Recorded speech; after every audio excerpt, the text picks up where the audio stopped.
Hello. Hello. We are once again gathered here to Yes. review some indie comic books. Yes. And I'm excited about this one. So, yeah. I don't know why I chose to go funeral director on that one, but I just felt like I wanted to run with it. So It might fit the book. yeah, that's why I did it because I It thought that through. fits the ominous tone of the book we'll be reviewing. Oh man. Yeah, I here we go. Agents assemble. Yes. Yeah. I don't have the thing pulled up, so give me like 2 seconds. All today, it's been nuts. My wife is going to give birth any moment now, and I think I am feeling the stress of it. Yeah, I just helped a relative move who's moving in here temporarily, so you'll notice all this new stuff, and that's pretty discombobulating. I'm not awaiting the birth of a new child, which is crazy busy. Yeah, but I actually think in those hierarchy of what is more stressful, I think public speaking and moving are more stressful than having a new kid. So it kind of makes me question those things, but moving is stressful. All right, let's do this intro. So right. I'm Cory Kerr. And I'm Joshua Kemble. And this is the Indie Review Show. This is the series where we review the best of indie comics and other media like TV, cartoons, books, and did we mention comics? The idea is that we're pulling back the curtains on our inspirations. Josh and I have both been professional illustrators, cartoonists, animators, graphic designers, and taught at the college level. And I just realized that's past tense and makes it seem like we don't do those things anymore. But we do many of those things still. And we are using this show as a way to get into the stuff that inspires us. And before we jump into what Josh is going to cover tonight, yeah, let's do some promos. I'm going to give you the black and white version of this. Awesome. So if you want to go see the color version, which is much more interesting and much better, go to my Instagram right now because I've got this all broken up into pieces, and you can see kind of the initial deal here, including see if I'll do this. There we go. Including this clip that I took from Artcasters, where I was just making really bizarre faces to make this thing work, and then. We had a funny conversation, Rick and Josh and I, after that. So go check that out, and you can find that at corykerr.com, and then just click on my stuff to go to Instagram. I'm going to be doing some YouTube stuff, but that's not up yet. So what do you have to promote, sir? Give me 3 seconds. I'm still getting set up. Okay, can you see me okay? Yep. Okay. Oh. Had to swap the earphones. It was on the wrong side. I have to promote this book, Two Stories, by Joshua Kemble. That's me. This is book 1 of a graphic novel about faith and mental illness that I handwrite, hand letter, and hand ink. And right now, it is actually in the top 100 literary graphic novels on Amazon. And you can keep it there. So go order it. It's at a discounted rate right now. And that totally made my day today. Just like that is super cool, man. Yeah. And I know it's like with book sales, that could just be a one-day surge. So it's kind of a similar thing to like if you're stock trading and suddenly one stock just gets a bunch of buyers and then appears on the charts for like 2 seconds and disappears. Could be like that. But I think it shows there's power in indies and in audiences. So if you guys like this book too, I just recommend like tell your friends about it, recommend it and stuff like that. It makes a huge difference. And if you like the type of books that we review on the show, like go through our backlog on irsagency.com. And if you dig that stuff, you'll likely dig this. So yeah. All right. Should we get into it? Yeah. Oh, I'll say real quick as a slight promo for the after party, which is what we do after this show. Yes. Many people find it entertaining when I'm angry, and I I'm like a hair trigger away from a rant. So if you want to probably see that, then stick around. I love it. And you can see me idiotically babbling about finances, which is something I barely understand. So, all right. So, What are we doing today? I know I'm excited. So stick around after the show too, and we'll direct you guys to the after party after this. All right. So this book I have been really excited about. I'm trying to go alphabetical with my reviews, and it's one of those books that like I wanted to skip the pile and get to because Charles Burns, he's an American cartoonist and illustrator. His work was published in a Sub Pop fanzine originally. So he was just like this indie guy. And he started getting famous and prominent in the industry by appearing in early issues of Raw, which is really cool. His graphic novel Black Hole won the Harvey Award. So this won the Harvey. Let's see. It was originally a 12-issue comic book limited series written and illustrated by Charles Burns and published originally by Dennis Kitchen at Kitchen Sink Press, which is now still in existence, but it's just like way smaller than it used to be. And then republished through Fantagraphics. And then from 1993 to 2004. So the work we're going to be looking at in here took Charles Burns about 11 years for this thing to get done. And it shows with the work. So I'm excited to get into it. So the last bit is you'll probably recognize his art from covers of like the Believer magazine, if you've ever seen that on a magazine rack. He's illustrated the Believer since its beginning. And he also did Iggy Pop's Brick by Brick, which is where I had seen his work before. He also was a huge influence on Jim Phillips, who did all the Santa Cruz skateboard decks. And so if you notice like a similarity in the line art, Jim Phillips like had picked up Raw and was like, what is this? And figured out like he learned feathering like better by looking at Charles Burns. So I think that's an indication to how good this dude is. But you probably also recognize his stuff from like he's done Coca-Cola ads. His style's very distinctive. And when you start looking for Charles Burns work, you're going to start seeing it pop up everywhere. And the clear thing about his art style that you're going to see through this is like very solid blacks, very solid whites, and this beautiful feathering. Just like unbelievable brushwork with what he does. And so that's going to just be a theme throughout. You're going to see it. If you're not a fan of like black and white books, you may not be a huge fan of this. But if you're following this IRS show, I'm imagining you probably like inking. And so, yeah, so let's get into it. I will say before we get into it, should we give a content warning? 100%. So this book is a hoarder book, and it deals with teenagers, and the whole premise of it is based on a sexually transmitted disease that turns the kids into mutants. And like it kind of mutates their bodies in different ways. But at the end of the day, like, you know, because it deals with high school and sort of 1970s high schoolers partying, it's going to have a little bit of lewd content.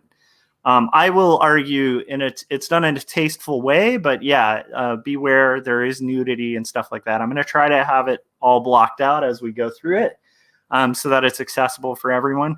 But this is equivalent to like, this is a horror book. And it's going to be very much rated R. And just keep that in mind. There's definitely some grotesque violence too. That I didn't block out because the US has that weird double standard where you can show like somebody's head get chopped off, but you can't show like a nipple. And so we'll bear with that. And with that being said and that out of the way, I think we're good to see this. But like I said, if you're trying to kind of, you know, like if you're younger or you're like a person who's trying to kind of shield your eyes from that sort of thing, you might want to kind of redirect to a different place. So yeah, that being said, parental advisory out of the way. Can we, do you think we can get into it? I'm hoping. I think we can. All right. Yeah, let's do it. Let's do this. Oh, let me start my timer because I tend to be long-winded. Okay. So this was a pleasure to just go through again. It's one of my favorite books. The book design is striking as well. And Chip Kidd helped with this book design, but I love this when you, I'm just going to show this for book nerds. When you take off, this and the hardcover underneath has a different surprise on it. It's very cool.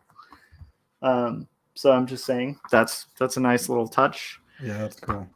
Another thing you're going to see is these themes of like broken glass, like ropes, like a pipe, like a rolled up joint, like all this stuff just in the dirt. Some strange stuff and that's going to continually tie throughout this work. So starts with yearbook photos, just kind of putting you in the zone of it. It's like, okay, if you're curious about the setting, just the interior pages give you the setting. And then we delve into the book. And it's always bookended with these strange mixes of like bone and like trees and, thorns and stuff like that. That looks cool. So, and keep in mind, this started in 93. And then this is a theme too. So one of the characters is going to have like a wound that looks like this line.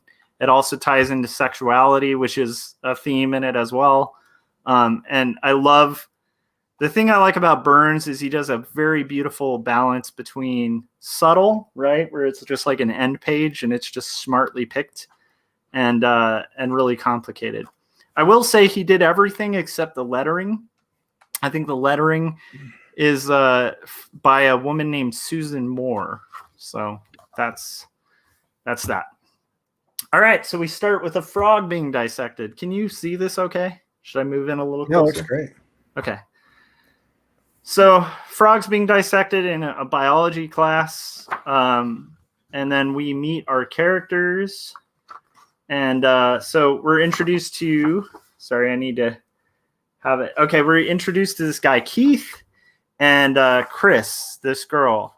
And Keith is kind of trying to act cool and not be nerded out or freaked out about dissecting the frog. And by the way, another thing that's interesting is you're going to notice his art style change a little bit as it goes. He goes a little thinner with his line as he goes further. So here it's a little more infographic-ish, where it's like there's very thick lines like outlining everything. He starts being a little more confident with like thinner lines. And that's just an interesting progression over 10 years that I noticed. Other than that, it's pretty consistent throughout. So, okay, so he is dissecting this frog. And as he's dissecting the frog, trying to impress this girl, Chris, that Keith has a crush on. And these are main characters. A good indicator to remember Keith, because he looks a little similar to another character, is he has a unibrow. So just keep that in mind. Okay, so he starts hallucinating as he's looking, and he sort of has this like almost prophetic view that sort of, as you go through the book, you're going to notice that these are sequences that all tie into later events in the book, which is pretty impressive because it shows that he probably had this mapped out. And if he didn't, he was very convincing at filling in the gaps. So, okay. So he starts seeing his future, dissecting a frog, all tying into that theme of that cut in the frog. And then you have this beautiful abstract layout that has snakes and sperm and like a cut foot and some other stuff that I had to block out. Guns, like joints. It definitely, like, to me, the thing I love about this intro is it just it definitely grabs your attention, pulls you into the story, right? Yeah. And it sets the tone. Now are we to think that the character might be a little high at this point? Not yet. Oh, okay. But I think he's just panicking and kind of having a vision based on the frog, but he ends up passing out, which this is such a great way to do that, where it's him blacking out from dissecting the frog, and then you see all his classmates overhead. And I just like that transition for a blackout. That's smart. Yeah, that's cool. So they're all kind of making fun of him, except for Chris, who seems to have sympathy for him. And then you have another chapter break with bone tied together. Looks like human bones. And you have a severed arm with the joint. Planet Xenu.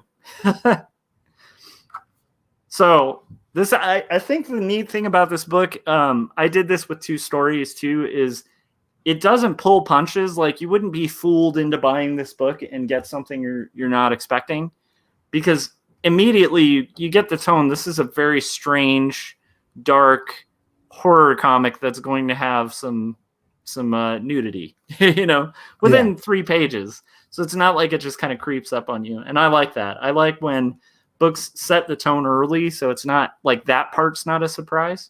Yeah. All right. So, but I will say, he makes a severed arm look more beautiful than anything in the world. If you look at just this beautiful feathering.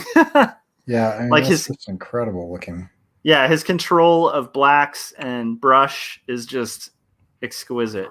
So, all right. So now we have these guys, and we're introduced. They're smoking weed, and we find out through this conversation sequence as they're passing a joint around that they're in a ravine, and they're talking about a disease. And one of these guys mentions seeing his friend Fancini, who, by the way, we haven't met yet, but he will be a main character. And I'm probably getting that name mispronounced. But he basically talks about having seen him in the school bathroom, and that Fancini had a mouth on him, like on his chest.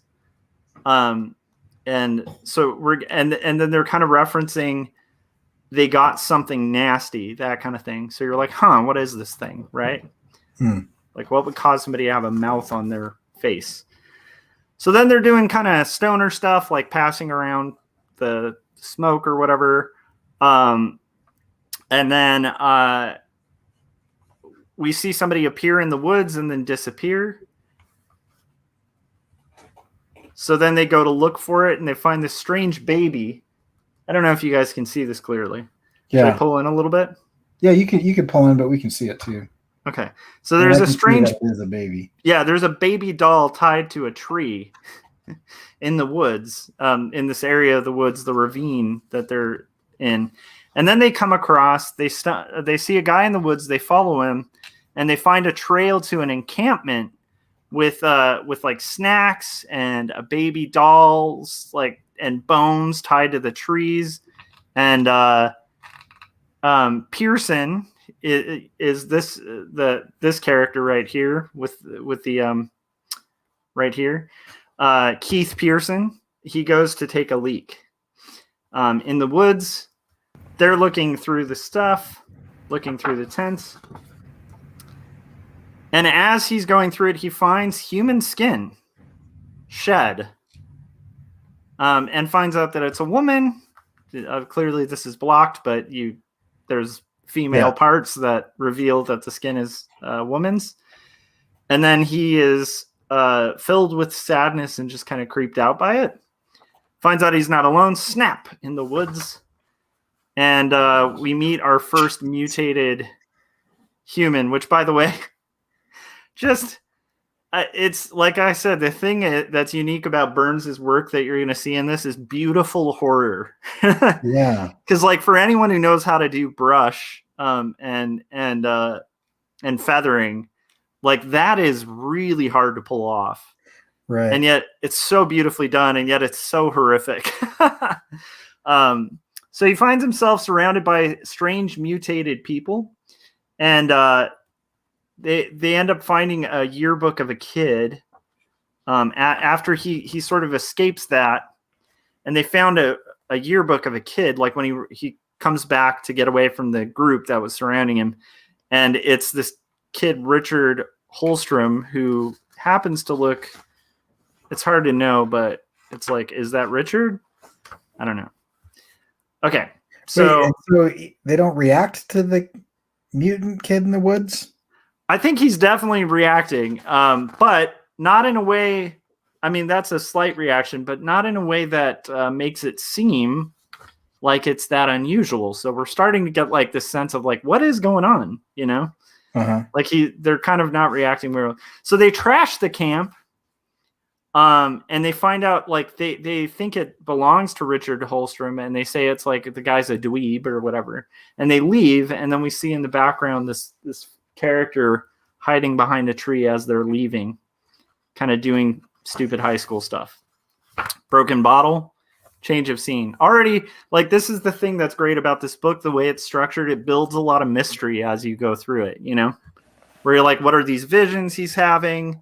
Like, why is it that these characters are deformed and kind of mutated, and yet nobody seems to be having a huge reaction to it, right? Yeah. All right, so we have this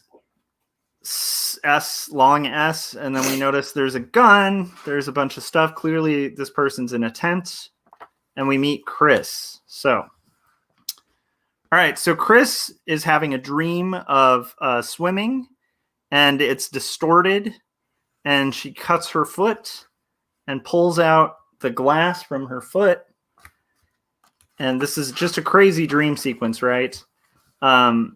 And inside of the cut, and by the way, this is great horror too, because it's just absolutely hideous. Right. She pulls out a scroll, and the scroll has a snake, and then the scroll sort of reveals that it's like this snake inside of a like cave, and inside of the cave are just all these mutants just eating like junk out of this pool. And here we see her. I'm forgetting this character's name. He comes in later. I think this is I think this actually is Keith still. So we see this character. He comes in, and he's becoming a snake that's eventually drowning her and trying to get her to eat a human heart. She wakes up and is like, no, and we see that like her skin is peeling off. Mm-hmm. And she starts pulling her face off. As it's awfully do. Creepy. Yeah.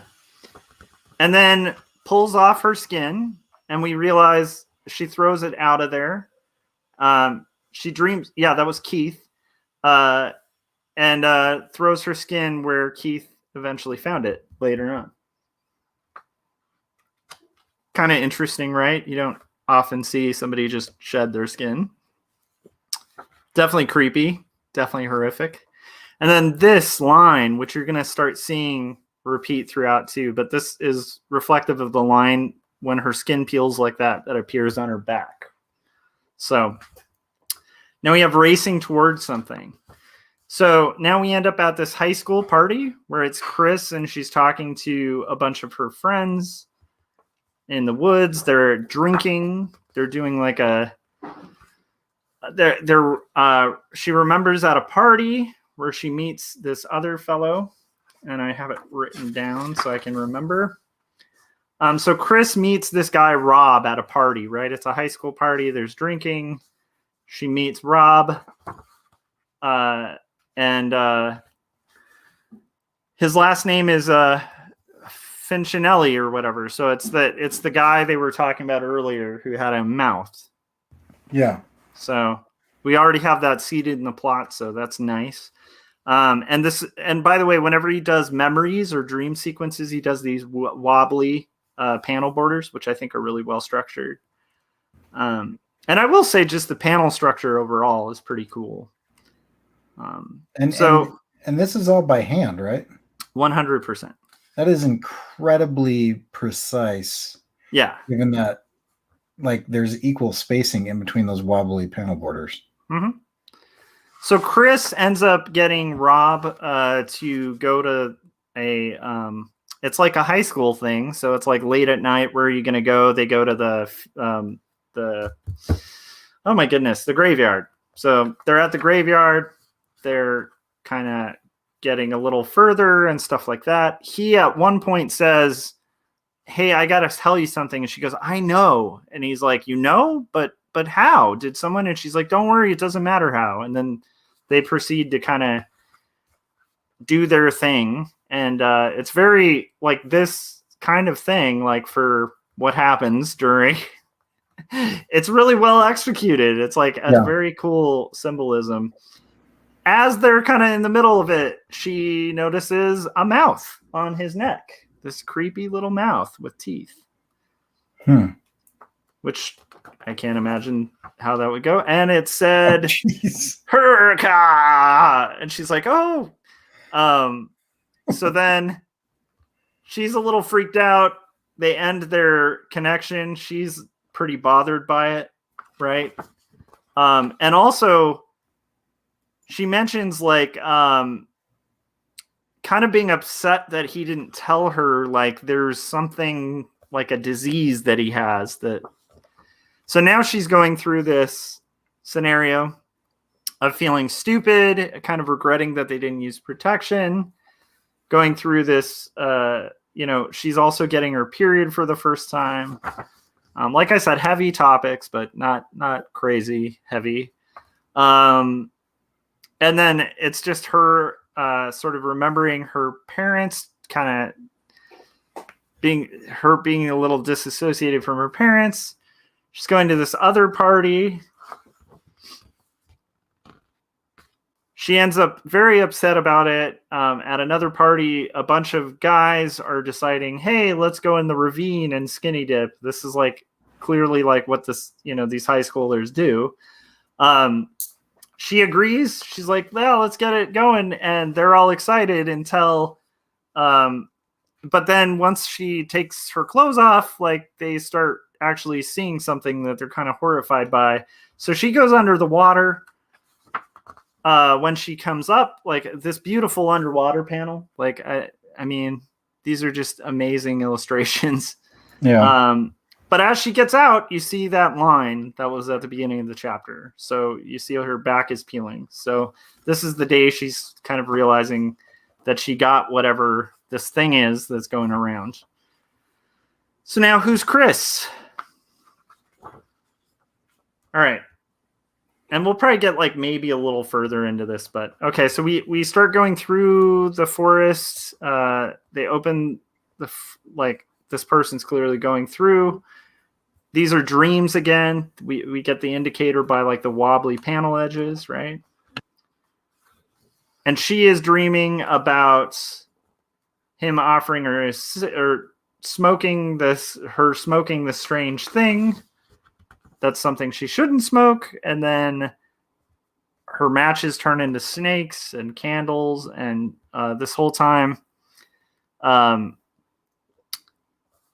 we initially think this might be Chris's dream, but then at the end it's, I'm sorry, Chris, I'm really sorry. So we realize this is Rob, and he's having a dream as he's hooking up with this other lady, Lisa, and she asks, who's Chris? And he's like, I don't know what's going on. Like, I don't know of any Chris. And she reveals to him that his mouth, like the weird mouth on his neck, is talking in his sleep about, and I love the horror elements of this. They're just great. So then we find out she has webbed hands, and that she's been hiding them like to go to school. And we find out that he was cheating and that she was infected with this thing. And now we're starting to get the idea that this is like kind of a sexually transmitted disease, right? Mm-hmm. So Lisa kicks him out. So now we've got cut. And then we've got the foot with the like, again, the themes and the recurring symbolism throughout the book are really awesome, I think. Because it's like you have the line, you have the back, you have the foot now. It's just kind of awesome on a design standpoint. So now we're back to Keith, and he's smoking pot again with his friends in the woods. It's clearly the place they go. They get some drinks. And Keith goes to use the restroom, and as he's out there, he finds out Chris got infected from his friends before he leaves. Sorry. And so he's upset. He walks out into the woods, and then he kind of peeping Toms Chris, who finds out like is in the woods changing. So he's sad that she's with Rob. Like he's found out that she sort of got with Rob. And as she's standing out there changing, she cuts her foot. And so he comes and helps her fix up her foot, trying to kind of be a superhero. It's a pretty nasty wound. They pull out the piece of glass, and then he uses his shirt to kind of mend her wound. And then once because she bled on her, because he's a high schooler and he's getting obsessed, like high school dudes sometimes do, he's like, oh, like her blood has bonded us kind of thing. So now the action. And now we have, I think this is pot, but it's just like, or hemp, but it's like the same line and shape. It's kind of interesting. Yeah. Okay. So now we find out that Keith is in the car. His friend is taking him to go buy drugs, and he just can't stop thinking about Chris. So Keith ends up going to this weird drug house, and we meet these hippies who are dealing drugs in a very like Tarantino fashion. This also takes place in the 1970s, so that would explain a lot of the kind of themes and stuff. Mm-hmm. So they're buying sweet weed, and this kind of goes into that, the type of weed they're getting. And then, so now we've got Keith basically smoking out, trying to forget about his crush, which is funny to think back on, like high school crushes and how infatuated young men get with them. So then he's basically asked to go get beer, and as he goes to get beer, he runs into this lady who has a tail in the kitchen of this drug house, and she's going to become a character. So okay, so now we've got Keith meets the lady with the tail, and we find out she has no pants on, and she's like, "Oh, sorry, I'll put on some pants. This house is a little casual." And she makes him like this strange bologna sandwich, asks him to eat it. He eats the bologna sandwich. We get the sense that he thinks she's attractive. She leads him to her room. She reveals that she's an artist making all these creepy paintings. Oh, gosh. He really likes her art. She and him like do drugs in the house. And then there's some kind of prophetic style paintings, weirdly enough, for like what's to be revealed in the story later on. And once again, there's just like this looming disturbingness of the entire thing. So then they start kind of fooling around on her bed, but the whole time he can't stop thinking about what's her name? Now I'm blanking out. Chris? Yes, about Chris. So Chris is still occupying his mind. So we find out she does get him to admit also that he actually likes her tail. And then we've got this new one, which has a stick. Again, just repeating that theme. I love these chapter breaks, and it goes to cookout. Now, one thing I'll notice, because, we got a ways to go, but I do want to comment, like one of the things I love about this book is there's just like this recurring sense of ominous doom throughout the entire thing. And also just strange occurrences, of these kind of misfit high schoolers, And I think really you're going to, and I think like you'll start seeing that a lot of this ends up like the whole mutation and stuff like that ends up being a nice sort of analogy for, basically just kids, teenagers feeling alienated, and strange. So now we go to this cookout and we realize that there's this whole encampment of these kids who've gotten this disease who are living out in the desert. And they're talking about being hungry, and you start getting the idea that they do shifts. Wait, and then what do you mean by do shifts? Like they do shifts, like some of them will go back to town and just get food. Oh, so okay. like Yeah. to kind of taking turns around for supplies and stuff. exactly. So then Rob appears. Rob is dropping by to say hello. Excuse me. They get kind of violent at first, like they and then they kind of reveal that they're just a little jumpy because there's some strange things happening in the woods. And they mentioned that the other day somebody found an arm. So that's what's kind of happening here is this conversation. It was an arm cut off at the elbow. It was just lying there. So then Rob basically decides to kind of head back. And they're also saying, like, would you blame us after seeing that for getting a little jumpy and protective, right, of our place? And now we see this guy in the woods again, but this time he's holding like a lead pipe. It's a little ominous again. Mm-hmm. Seeing double. Okay. So again, kind of tying with that, I think this is like an egg. All right. So Chris is smoking in the bathroom. She's starting to realize that she's transformed. She's going to high school still. Rick ends up meeting Chris and at a party again, or no, actually at the high school, and says, like, I want to talk to you. He ends up apologizing for kind of running off and disappearing after their thing. He thought that she was freaked out by his deformity. They kind of bond, and she starts explaining like her whole experience of getting this disease, right? And so she's explaining that she was like in the bathroom. She started noticing her skin coming off. She could put her hand in it and it didn't hurt. And then they go to this restaurant and they see a deformed person who has the same disease. And her friend is kind of saying, why do they come here and bug people? And she's starting to realize like she's more of that guy than she is her friend, right? Yeah. So she's feeling alienated. So now we have Chris and Rob.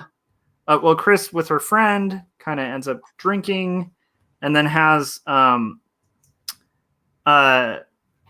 sort of this idea of like wanting to go swimming and having this visions of swimming and these beautiful panels and sort of feeling like her self is being taken over by blackness. So then it kind of flashes forward to a strange dream again.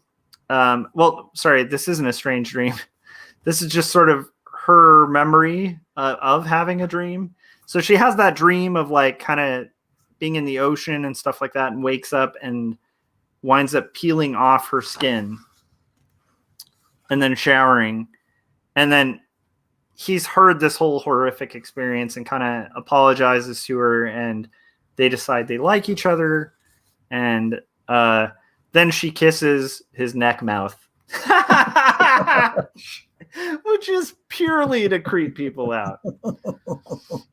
I'm telling you, this is like, to me, this is one of the quintessential horror comics. Like, if you want a horror comic that's going all out, this is definitely one of them. So this one's called Window Pane. So now we go back to this weird drug house. And we're back with Keith, and Keith is dropping acid with his friends. They're heading to a friend's house. And it's this girl, Jill, with Janet and Karen, and they end up at this house. His friends start hooking up with some of the people in the house. He starts kind of tripping because he's on acid, so he starts seeing things and hallucinating, and he starts obsessively thinking about Chris again. And so he decides, like, hey, I'm leaving this house, right? He looks at his friend. His friend's like warping because of the acid. And so he starts to leave, and as he's leaving, he sees a girl crying blood, this is clearly the acid trip thing. And so he starts wandering off into the woods, right? Because this is what his world is right now. And that's a great panel, I think, for depicting somebody on a wacky acid trip. Yeah, I mean, it feels liquefied, you know. I know I'm talking about Photoshop filters, but to have kind of that fisheye distortion, but have the fisheye not be dead center is interesting. Yeah. So he's wandering, and you notice that he's also tilting the ground now. So like here, like the ground's not flat; it's tilted. It's tilted here to just give you this sense of like discombobulation. And now he's heading to the forest, and he starts seeing the path turning into this giant thing. Like it's starting to warp and turn into pillows, and the sky is kind of wacky. So then as he goes through, he starts sort of running through the woods from his acid trip, but then he starts walking by real things like the creepy dolls made of bones tied to trees. And then these weird bone sculptures that we've seen kind of throughout, right? Yeah. And he trips, and once he's fallen, he starts thinking about the drawing that she made and then thinking about a reality of the drawing. And as he's walking through, he's still walking through the woods, just kind of confused and tripping on acid. And then he stumbles upon a severed arm. And he basically is trying to head to the outcast camp to tell them about the arm at this point, because he's like, I don't think that's just my acid trip, right? And they hear him out, and they're sympathetic, and we start realizing that these are not like these strange, like up until this point, they're kind of depicted like they might be sort of warped and like strange people, but they're actually sympathetic. They hear him out. They sort of help him. He even talks about his love for Chris, and they kind of bond, and it's like a high school camp out moment, you know, where they're like, well, don't worry, you'll sober up in the morning, and so on. So then we go back to Rob and Chris are in a car. They decide to just kind of go live out in the wilderness. So they go swim, and it's like this romantic thing for high school, as far as high school romance could even be possible, which is not very possible. So they drink. They sort of have this whole experience out in the wilderness, and then it goes to the woods. And again, we have this theme tying back. So at this point, I want to just kind of zoom a little faster through it. Mm-hmm. So we start realizing that, let's see. So Chris's parents find out that she's skipping school, and so she decides to escape with Rob to live with the outcasts.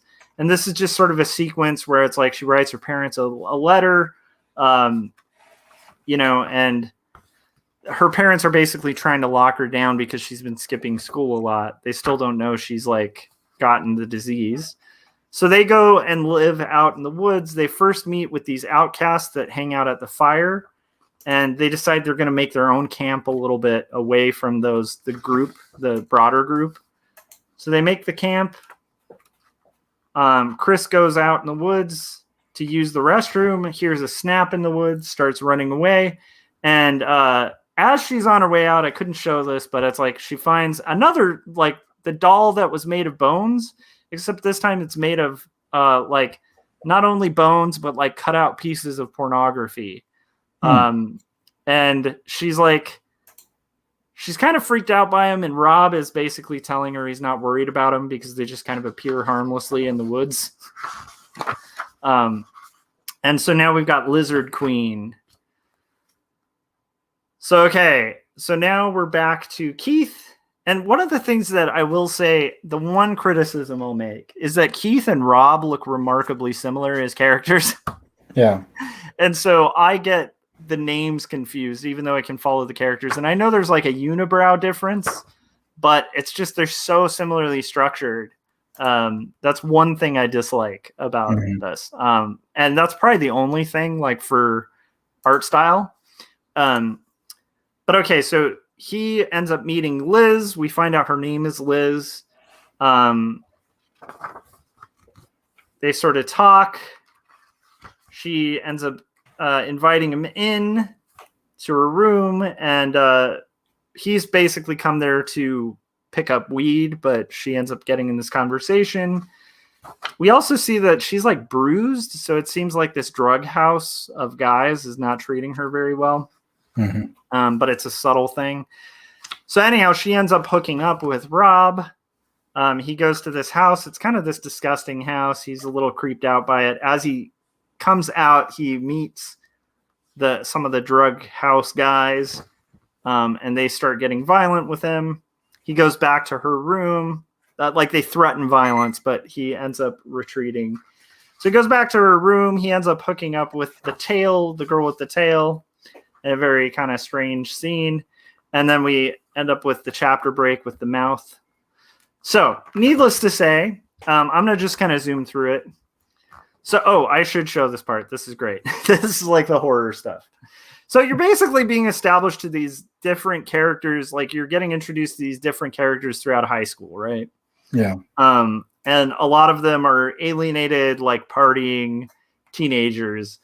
And then you're going to watch as they gradually are threatened, and some of them survive and some of them don't. And also you're going to see their strange mutations, right? So Rob and Chris, they're talking about how happy and in love they are in the woods. Bad sign in a horror movie or a horror comic. And he says he's going to basically head out to his parents to pick up some food and see his parents because he hasn't seen them in a while. He'll be right back. Bad sign, right, in a horror movie. And as he's walking through the woods, we meet our character again. And the character, and just the way the sequence is done is so great. So he's saying, "Oh man, you scared me. I didn't see you. Oh, do I know you? Look, I gotta get going. Hey, what's the problem? I gotta go." Boom, just instant violence. And he goes, wait. You know, what are you doing? I don't even know you. Thum, hits him again. I had to do it. He told me I had to do it. So now you're getting the sense of like either this character's hearing stuff, he's like this strange character, or he's got a partner out in the woods. So now we see, and this is the great thing about Charles Burns is, okay, so Chris has been murdered, right? He's dying, and his mouth neck starts going, Chris, I'm sorry it didn't work. I'm sorry. So Rob's gone. So now Chris is out in the woods, and she thinks that Rob has abandoned her. And so she's going through this whole experience. So Keith gets Chris into a house. Like we find out, this is flashing forward quite a bit. So he gets her into a house.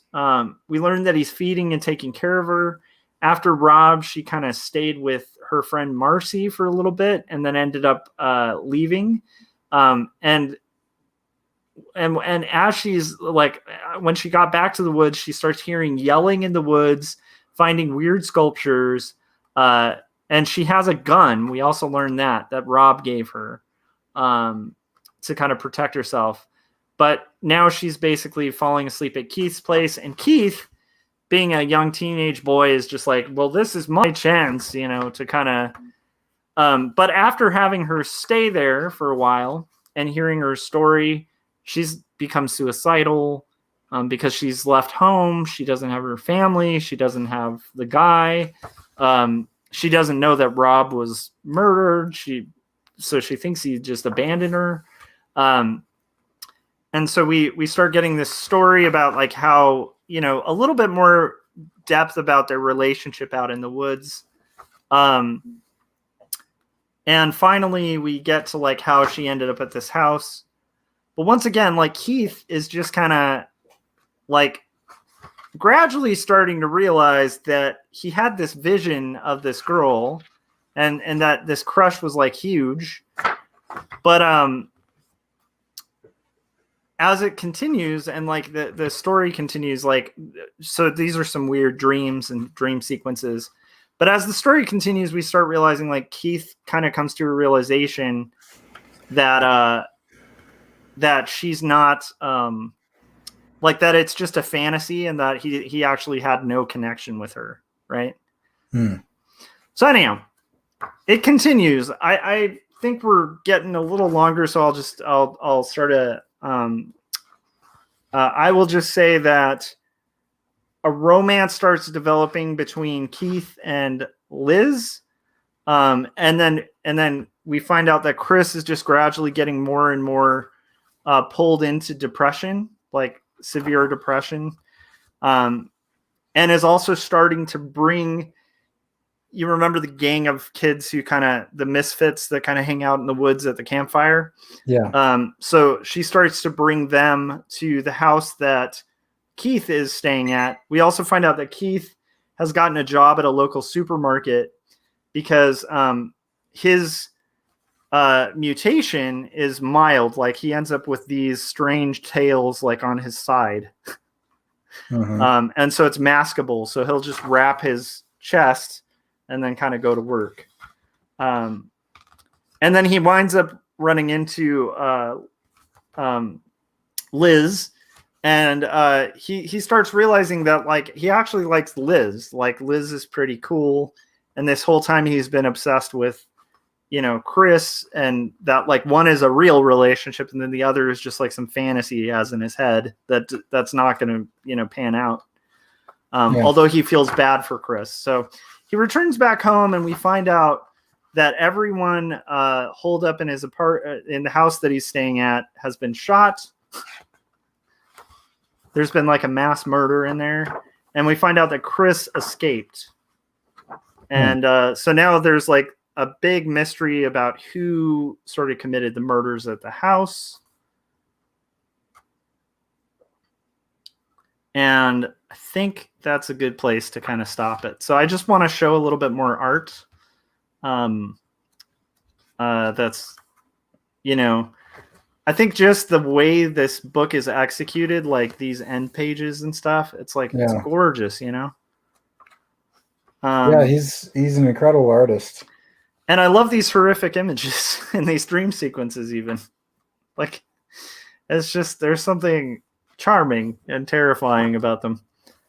Charming is an interesting word for that. But it's just like a really profoundly beautiful, beautifully illustrated book. And I mean, there's a lot of themes. Most of them are. I've read reviews of this, and I think they hold pretty true. From this, you get the sense that Charles Burns really hates high school and kind of hated the stupidity of high school. But here's one of the things I love about this book too, before I kind of get into style and what we can pull from it, because we're about to wrap. But this is Charles Burns. I think this was beautifully designed, and this was something I think that was come up with by Chip Kidd, just to kind of give it a really cool bookend and book beginning. This is Charles Burns when he started it, and this is him when he finished it. Oh, interesting. So you actually see the aging process. Yeah. I also like that here are the high schoolers, and here are them with their mutations. Yeah. I've seen a lot of those images before. So I know it's like on a it's heavy on disturbing content, and I think for people with people who are easily disturbed by stuff may not, like I said at the top, be super into this book. Because it has nudity, it has gore, it has drug use. Well, it's not even the nudity and gore and drug use. I mean, there's some really disturbing themes. I'm not. Oh, yeah. Admittedly, I'm not into horror at all. Yeah. Thriller, I like thriller stuff, but like horror itself has always just grossed me out. And so, like, the mutilation and things like that. Yeah, I mean, it's incredibly beautiful work and incredible. The craftsmanship of it is awesome. But yeah, that is definitely disturbing. I mean, and I love the kind of kitsch iconography and random kind of like junk drawer stuff that's going on with everything. Yeah, and I think there are recurring themes through it too. But one thing I would say is it's definitely like got a surreal quality, and like I said, it's ominous. Like it's a book where it feels like there's just impending doom everywhere, and there's these kind of partying high schoolers who are, you know, kind of stuck within it. And I think the pacing of it really really backs that as well, where it just kind of gets perpetually more and more threatening. For what we kind of wind up finding out, like the main character is this guy Keith that it starts with, which makes a lot of sense. But yeah, I mean, like, so yeah, like I said, it's not for everybody. But here's my takeaway of the book. This book is beautiful, though, like, and not beautiful in maybe the traditional sense, but anyone who knows the craft who would flip through this book, you'd be hard pressed to find one panel that's badly drawn. It's just an immense piece of cartooning. So regardless of content, just the cartooning involved in it and the craftsmanship is unbelievable. And I think that, so I know we usually get into that kind of what could we steal type thing. Yeah. And so before we jump into any of that, let's stop for an audit, and we'll perfect timing. Love it. Okay, so let me share this here. And I was looking for one moment. So so today's it's time to balance the books, and today's indie review show is brought to you by Audible, and you can get a free audiobook and support the show by going to audibletrial.com/IRS. And this week I'm recommending Big Magic, Creative Living Beyond Fear, by Elizabeth Gilbert. I will say, after today's show, it's not paired well in mood because it is a very uplifting book. It's actually recommended by Sean Crystal, who used to be quite a kind of negative and down kind of artist, and it's been interesting to watch him kind of go through this journey. But I would say that this is kind of a bookend to like the War of Art, where the War of Art is going to kind of kick you in the butt and get you moving. I have noticed that I've gone through this kind of character arc with my art of starting off with some very kind of like toxic thoughts and relationships and beliefs about creativity, and coming out on the other side of this was a great read, and it's a short read, just at 5 hours. And you can get a free audiobook by going to audibletrial.com/IRS. You can get this book or, you know, any other book that you want. And then I also wanted to point out that we have a Patreon, and all of these are available at irsagency.com, and you can get to the IRS Patreon. You can get to the the Audible trial, or you can click on those links. But if you are enjoying this show, then do one or more of those things, and it'll help out. All right. Awesome. All right. So I want to get into like what we can pull from this, like at least for me. And then I also want to hear your thoughts, because I'm about 100% sure you may not pick up this book. But one thing I would say from it is, like, if you want to learn feathering, buy this book, period. Like, there is no one in the field better. And I'd say maybe the second closest for feathering and inks and cartooning would be Daniel Klaus. Either way, you're going to end up with some creepy art, like whether it's Klaus or Burns. But if you want to learn feathering and how to accurately, properly do it and balance blacks while doing it at a optimum, Charles Burns is the guy. Like, there's really no one in the field that I can think of that's close. I also want to say, for themes, for like creating a mood with using repetitive themes and design throughout a book, it's a really good example of that. I'd also say, like, if you're a fan of horror, I've often met like people who think they write horror comics or think they like horror comics, and yet probably couldn't get through those panels where it's a girl kissing a mouth neck and not just totally shudder in disgust. So I'm just saying, if you're into horror, this is really good horror in the sense that it will horrify you, like on some level. There's something about this book. It just gets into one of the things I like about this book is more than just gore. It gets into weird psychological horror where it's stuff like peeling skin and, things that like teeth, like stuff that people have nightmares about. And I think that it goes on a psychological level a little deeper than just a slasher flick. And I think I appreciate that. While I agree with Cory, it's not usually my go-to. It is one of those things that if you're gonna do it, there are ways to do horror that's gory that's still not just a slasher film. Right. And I think this is a really good example of that. I will also say, like, I was not the best behaved teenager, but I don't relate to the teenagers in this book. Right. Because they're partying a lot more than I did in high school. But I will say the one thing that probably I didn't convey very well through the kind of reviewing it, because I'm mostly looking at the art and just story beats, is that he writes very convincing teenagers. So when you read Keith writing about a crush on Chris, it sounds like a teenage boy, like convincingly having a crush on Chris. I'll also say this definitely fails the Bechdel test, like 100%. Almost every female character in it is very flat as a character and doesn't tend to have a lot of depth to them. Yeah.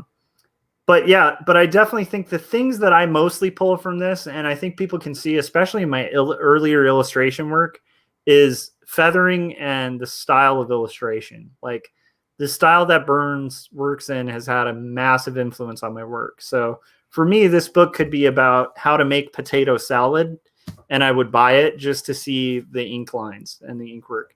And I did notice Gary in the chats mention they have an oversized artist edition of Black Hole, and it's stunning, and it has an obnoxiously low amount. He said when you look at the originals, there are worryingly few corrections. Right. And I think to ink properly in this way, you really do have to work with like a low amount of correction because it's so much about just the momentum of your hand with a brush. So, well, to make corrections on the page would disrupt that line significantly because I mean, like whiteout has a weight and a height to it. Yeah. And so you would see it because I mean those are because he reminds me of like Eric Creek who does Gutsman comics or Benjamin Goodjoel, some of those guys. And I wonder who's influencing whom in those situations, because there's a lot of that kind of style, but yeah, I mean if you wobble in that, it's very apparent because it's a break in the pattern. The pattern is, I mean, almost computer-like in its precision, but it has that organic kind of nature to it where you can feel the human touch, but still be impressed by the precise nature of that kind of, like you said, the moment of that line. Yeah. And I do think this book is also a really good example of an evolution of that, because you'll notice like later on in the book, as you see it, like his outlines of his figures get a lot thinner. And you'll also notice in his older work, like the stuff he was doing for Raw, there's a lot more stylized in the sense of having thicker edges to the line, but it evolves and in a really subtle way throughout the book. But I think that's pretty cool too. But yeah, I agree. Like there's not really one panel that doesn't show like a master craftsman, like really knowing how to use that brush, Right. It kills me. Yeah. That's so are you going to buy this book?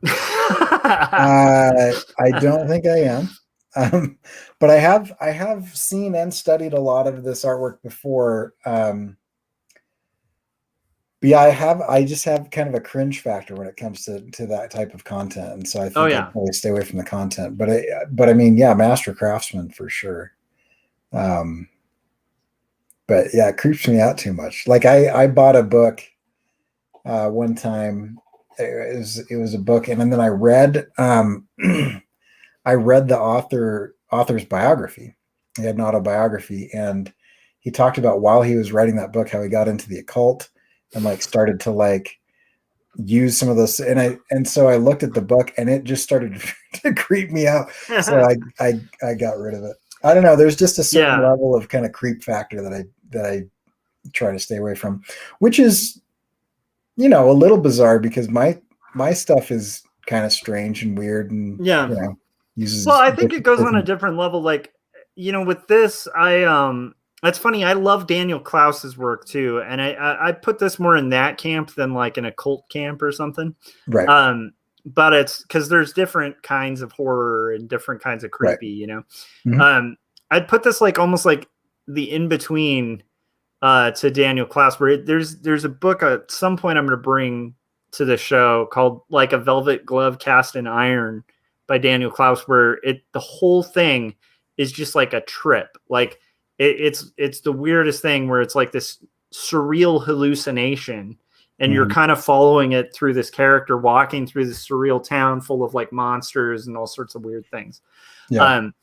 And there's a beauty to that I think is very unique in comics, and I think that there's a long history of that in comics too. Like the early foundations of like the floppy comics started with like some pretty saucy horror.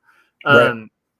But I will say that's usually not what I'm drawn to. And to me, I feel like if you're gonna do that genre, make it as beautiful as Burns makes those lines, because he can make the most, like I said at the beginning, he can make the ugly beautiful through just the line art. So from a craft standpoint, you can look at it and still go like, that's gross, but it looks great. Like it's really well executed. Yeah. And I feel like at least, honor the craft with whatever you're doing. Because I do feel like sometimes people will take the opposite approach and mask bad ability with horror. So they'll be like, I can't draw too well, but look, their heads are getting blown off or something. And it's like, right. I feel like this is a good example of that done well. But I also agree, this isn't usually my go-to. It's just I have my little exceptions, which one of them is Charles Burns. Like I feel like he could almost write anything and I'd buy it. Yeah. And it's a heck of an exception for sure. I mean, that's, yeah. Oh, yeah. So what would you... There were, let me just clarify, most of those Post-it notes where they removed on this would have been pretty horrifying, like for a viewer who's sensitive. So and I almost wish the camera was on me the whole time, because I am certain that my cringing faces would have been really entertaining. I wanted to see the reaction, because I have a really high tolerance for cringe. Like I don't get cringed very easily, but I will say that neck thing, that's why it made me laugh. And not because of awkwardness. It's like super effective at making, I think, any human being cringe. Yep. It's just, there's something weird about just the idea of like a little neck mouth, like, and then someone kissing it. It's just creepy. And it's like, there's nothing, I can't even put into words why that's creepy. It just is. It's great. Yeah. But I wanted to see your face when you saw those panels. Yeah, it's pretty gross. There's just you bringing it up now is like, yeah. All right. So anyway, but yeah, I agree. There's some very. I appreciate the Post-it notes because if there's stuff that's in there that's worse than that, I don't know that I would sleep well tonight. Anyway, I think there's something deeply Freudian about wanting to be grossed out and wanting to be scared and wanting to kind of like feed the kind of like darker nature of humanity. And for myself in my own life, I recognized that early on and decided to kind of stay away from it.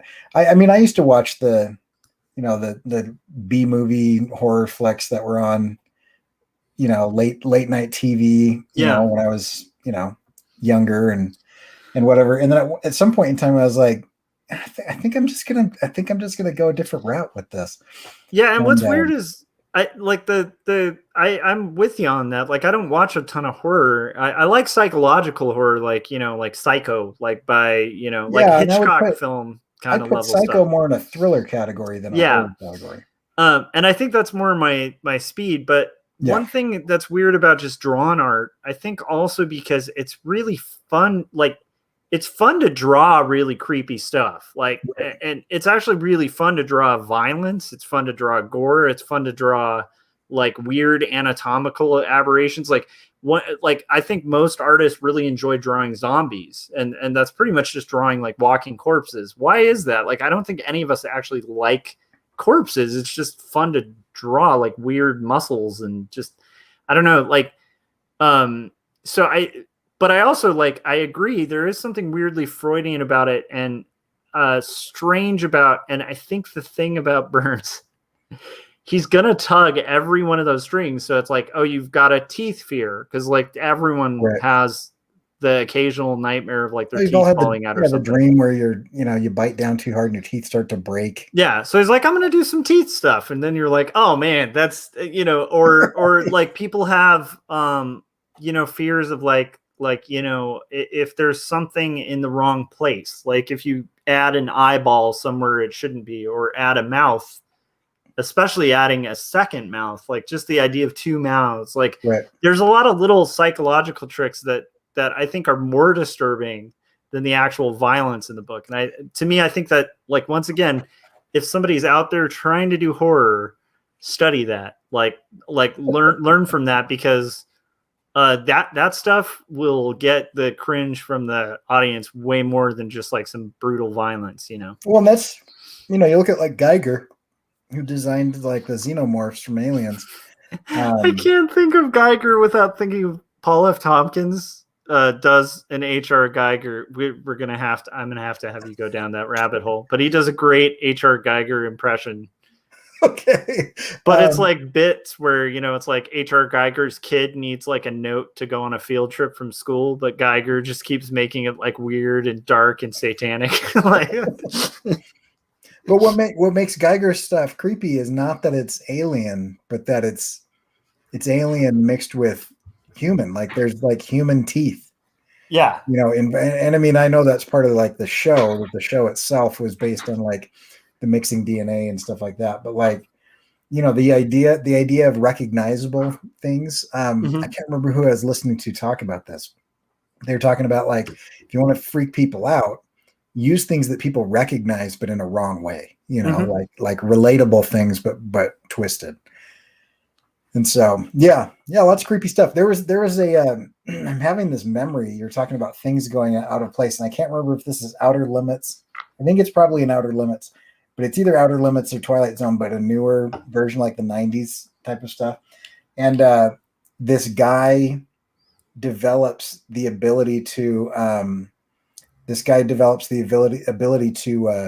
what is it? Basically protect himself, right? And so then he starts to morph and whatever, and there's this like, he's like, there's like something in the back of my head, and he's like poking it, and he's like, what is this? It's like two like pus sacs. There's like two orbs or something. It's like a cyst or something. And then the camera goes back there, and the pus sacs like open up, and it's two eyeballs that open up at the back of his head. And the idea was, that you can't see behind you, that the thing that he gave himself viewed that as a weakness. And so it gave him eyes in the back of his head. And then then he starts, and then it gets weirder and weirder and weirder. But I still remembered, like, and it's like really bad, like low budget, like today's, it wouldn't have the same effect today, but like in the late 80s, early 90s, or whenever I saw this, like it was like puppetry, right? It's just opening up. I love it. Anyway, then he ends up getting covered in like jellyfish type things, so that he's all this type of stuff. You can breathe underwater. He has gills, and it's really a good one. But it kind of has that idea of taking normal things and distorting them, or putting them in the wrong place, or whatever. I will say, like on a deeper note, I do want to mention also what Gary mentioned, but on a deeper note, like I know I've been talking about the horror elements and stuff. I did mention at the beginning, it does function as a strangely effective analogy of like displacement in high school and like that age range of kids feeling alienation. And it definitely succeeds at that as a story. But I will agree with Gary, where he was basically saying, if you want what's basically porn for inkers, get Black Hole. Like, it's just, the art is a beautiful example of inks if you like good inking.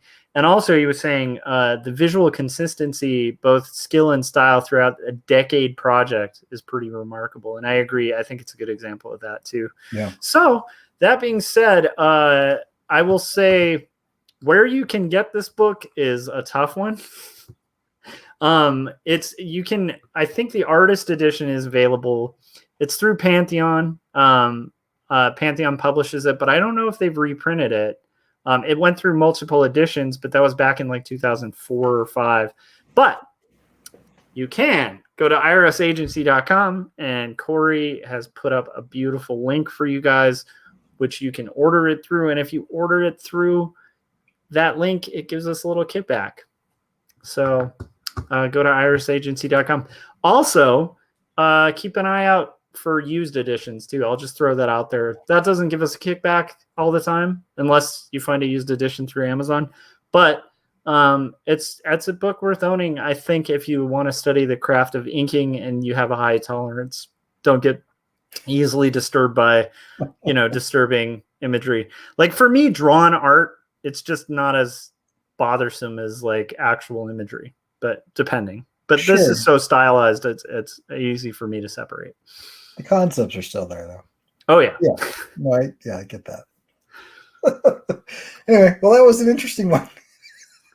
So it definitely wasn't like high artsy though. I mean, it was like a raw magazine thing. So it's like this, sure. Like Burns was one of the guys that Spiegelman found and was like, this guy's work needs to be shown to the world, right? And Francois Mouly and whatever, like they kind of were like, this is one of the guys. But at the same time, it's like, it's basically at its core just like sloppy, terrible melodrama and horror. Yep. All right. Well, where can we find your stuff, Josh? You can find my stuff at joshuakemble.com, and you can kindly, please, if you haven't yet, go out there and buy 2 Stories Book 1. It made the top 100 of literary graphic novels today, and I was stoked about that, and I want to keep that going. And I think it's there for a reason, because it's a good book. You guys should go check it out. So, and also you can save some money getting it now, because for some reason it's been at a discounted rate for like the last 2 days. So go get 2 Stories. Cory, where can everybody check out your work? You can check out my stuff at corykerr.com. And if you want to see the most recent things, you can go to corykerr.com/online. But right now, I want you to go over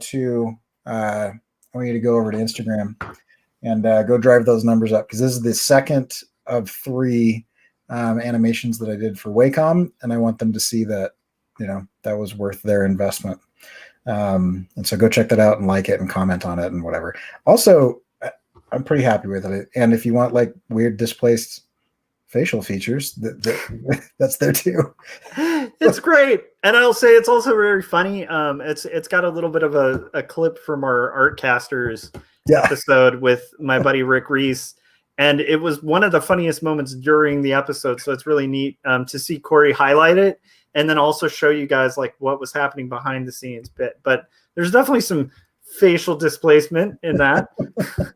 Yeah, not creepy, I don't think, but just a little weird. And then we're going to do an after show on Josh's channel. So we'll be back in just a few minutes if anybody wants to continue to hang out a little bit longer. But thanks for joining us, everybody. And we will see you guys next week. And if you want to know what we're doing next week, I don't know if we have that up. Do we have that up? I don't know, but it's on irsagency.com, which you can see at the bottom of the screen. So if you want to see what we're doing next week and follow along, get those books, then do that. And we'll catch you guys later.